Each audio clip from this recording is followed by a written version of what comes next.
Sí, primero definir por qué hay un tabulador de percepción neta mínima y una percepción neta máxima exactamente para el mismo cargo, ¿sí? O sea, todos los cargos traen percepción mínima y máxima.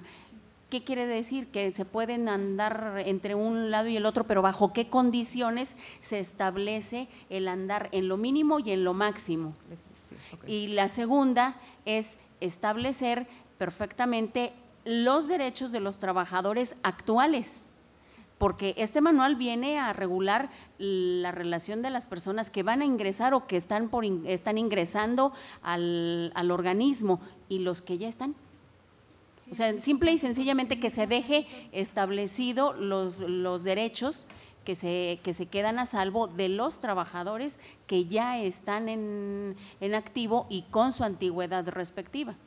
Bueno, yo le quiero aclarar que en cuanto a los mínimos y máximos, bueno, este tabulador se ha manejado aquí siempre así, como mínimos y máximos, porque sobre todo en el momento en que de las plazas que tienen mayor número de personas, como son las direcciones, las jefaturas, las coordinaciones, pues habrá un mínimo y un máximo.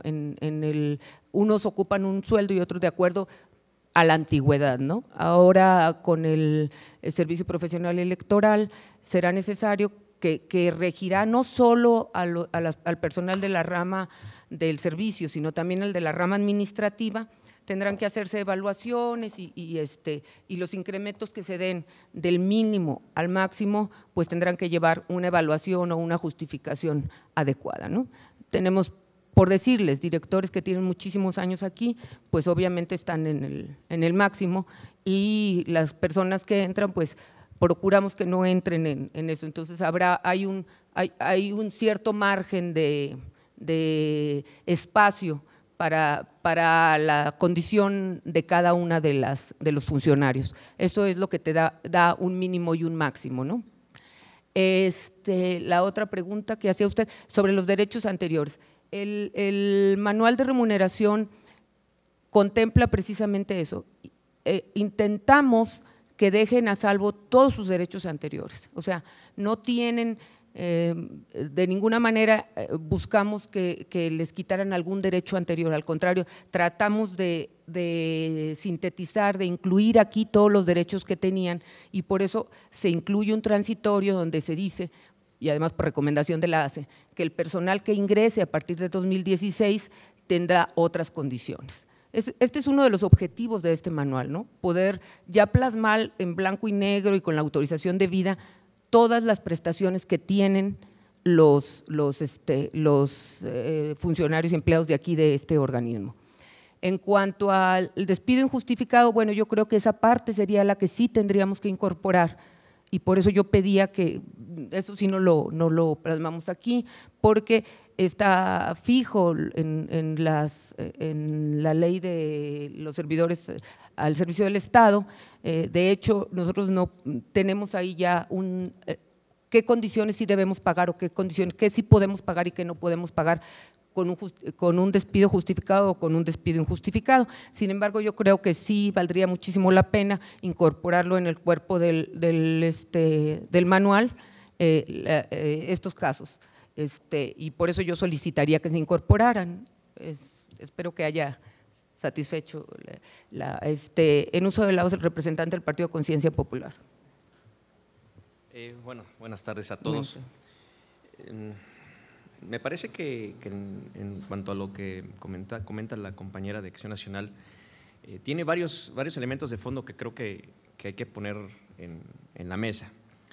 El primero de ellos, y respecto del último de lo que comentaba la señora presidenta, me parece preocupante que establezcamos en un manual un fondo para los despidos injustificados que tenga que realizar, además que tenga que realizar el Consejo Estatal Electoral, porque entonces estamos ya pues asumiendo de que el Consejo va a violentar los derechos de los trabajadores o de aquel personal que ingrese al sistema profesional de carrera, pero en materia electoral. Entonces, esa parte no podría estar en ninguna parte, ya sea dentro de los artículos del manual y menos en un transitorio.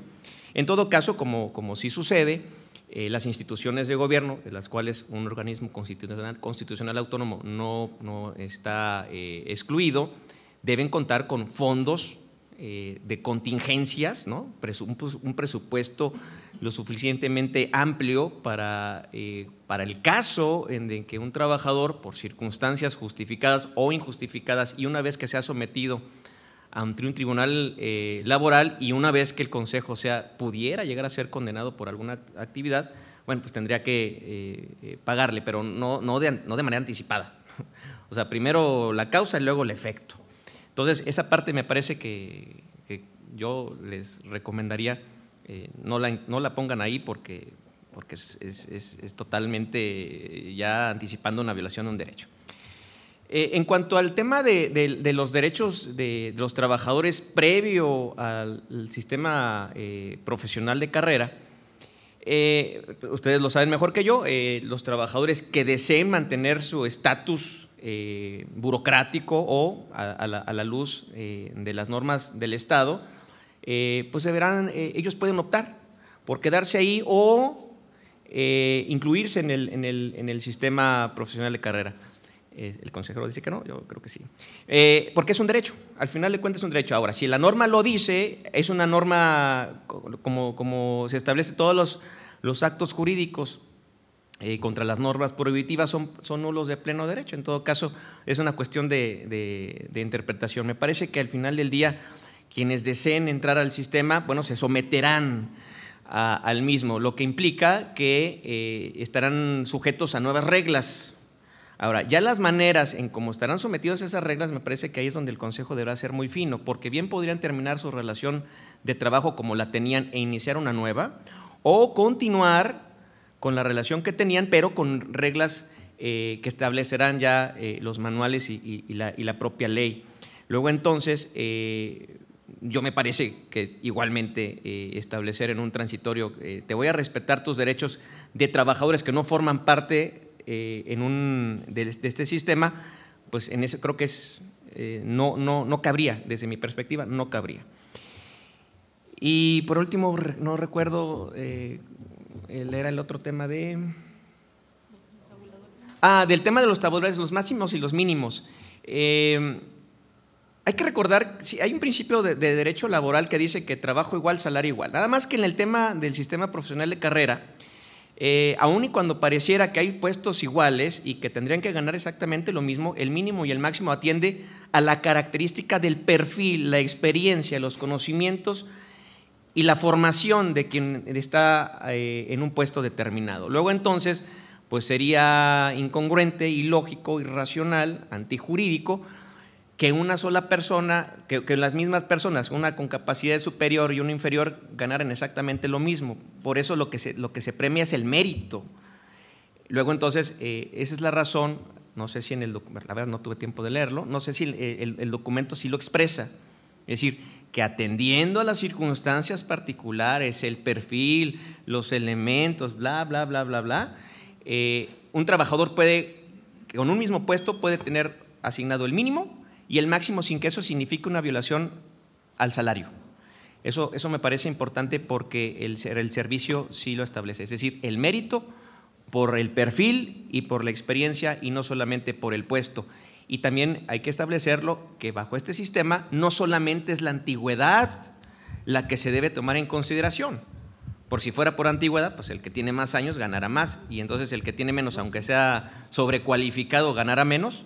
Yo pondría ahí el acento para que en el documento, si es que estos elementos no los tiene, pudiera ser pulido. Muchas gracias, consejero. Nada más, si me permiten dar cuenta de la asistencia a este pleno, el representante del Partido Encuentro Social, licenciado Jesús Ricardo Barba Parra. En uso de la voz del consejero Rodolfo Aguilar. Gracias. Bien, en primer lugar quisiera referirme a la petición que hace la consejera Contreras respecto a que el documento incorpore el que el mismo pues derogue la anterior publicación del periódico oficial, que no tengo aquí a la mano la fecha en que se publicó, 3 de noviembre de 2015, y que en su lugar, desde luego, se publique el que hoy probablemente quede aprobado. Creo que sí es importante la moción que hace la consejera de precisar ese detalle. Respecto a los tabuladores, yo quisiera comentar que a partir del año 2006, en que esta institución fue ya un sujeto obligado de revisión o de vigilancia de la Auditoría Superior del Estado, fue que en aquel momento, año 2006, se incorporó mediante un acuerdo administrativo los tabuladores a todos los servidores públicos del Consejo. Y desde luego la intención no es romper el principio laboral de que a trabajos y responsabilidades iguales, sueldos iguales, sino que justamente dé cabida a la posibilidad de que también se incorporen las evaluaciones del desempeño de los trabajadores. De tal manera que los tabuladores han existido en el Consejo desde 2006, pero particularmente toman importancia en este momento porque tanto el servicio del SPEN, el Servicio Profesional Electoral Nacional, como el servicio de la rama administrativa exigen que las personas que estén incorporadas a estas dos ramas simple y sencillamente sean evaluados para poderse incorporar por un lado y en segundo lugar para poderse mantener dentro de los servicios, tanto del SPEN como de la rama administrativa. ¿Qué quiere decir esto? Que los tabuladores dan la oportunidad de evaluar varias cosas, entre ellas, desde luego, la antigüedad, la experiencia, pero también sus habilidades, sus conocimientos, sus destrezas e incluso hasta sus niveles académicos.